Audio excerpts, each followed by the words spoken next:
Hey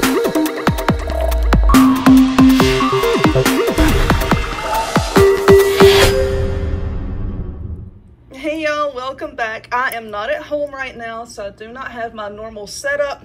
But anyway, I'm going to show you, without any chemicals, how to take a piece of sterling silver that is black and tarnished like this, and remove all of that tarnish and make it pretty and shiny like this. Now, a lot of y'all know that years ago I took lapidary courses, and I learned how to cut gemstones, and I cast silver and gold jewelry. But you know, we always use polishing stones and things like that to clean the jewelry when we were finished. Now, when I was 13 or so, my grandmother had bought me a sterling silver necklace, and after a period it tarnished, and she showed me this trick. So hold tight and I'm going to show you how to do it. Okay, so what we have here is one of these little disposable metal like baking pans, pie tins, whatever you want to call it. Now, I have tried this before with a regular pie pan, and it works a little bit, but not nearly as well. Not nearly as well as one of these little disposable pans. So, with this pendant, this is solid metal, whoopsie, solid sterling silver. If you have a piece of jewelry that has a stone in it, you know, I don't recommend doing this because we're getting ready to use boiling water. And a lot of stones cannot withstand high heat.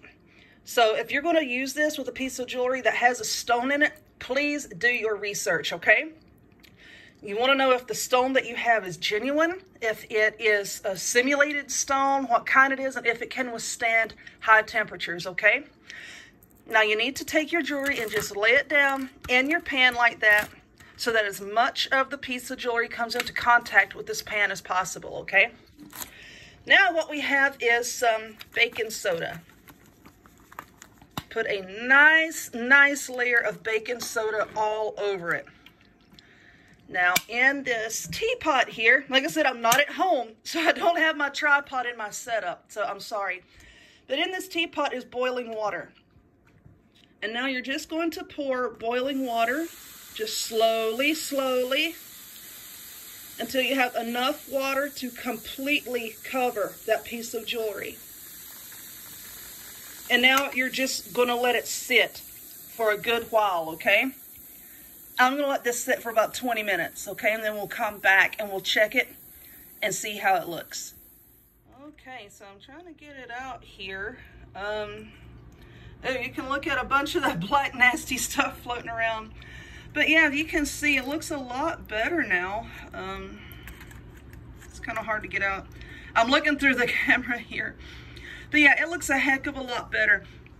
Now, you can see that the piece was really heavily tarnished. So what I'm going to do now is I'm going to take it out and I'm going to rub it clean with a cloth. And that's going to remove a lot more of the tarnish.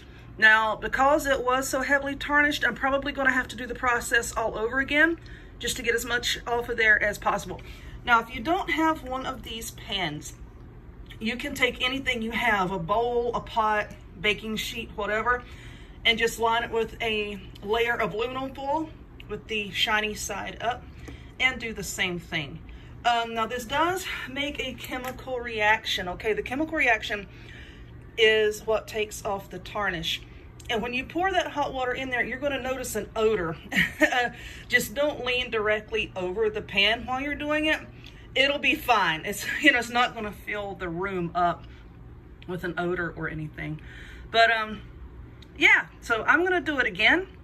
And after the second time, I'm going to wipe it clean. And then another trick that my grandma showed me is to just take a toothbrush and some toothpaste once you get done cleaning it and everything, and just scrub it really well with some of the toothpaste, rinse it off, and then dry it with a soft cloth, and it'll be good to go. So I'm going to do that, and then we'll come back and see what it looks like. Okay, y'all, here we are. This is after the second round of the hot water and baking soda, and then I polished it up. Focus! Then I polished it up with some toothpaste, rinsed it off with some warm water, and then dried it with a really soft cloth. What a difference. Cool, huh? My little boys like watching this. They can think it's magic. But anyway, I hope that you enjoyed this video. If you would, please give it a thumbs up, click subscribe, check me out on other forms of social media, the links to all of which will be in the description box down below. And I hope to see y'all next time. Bye.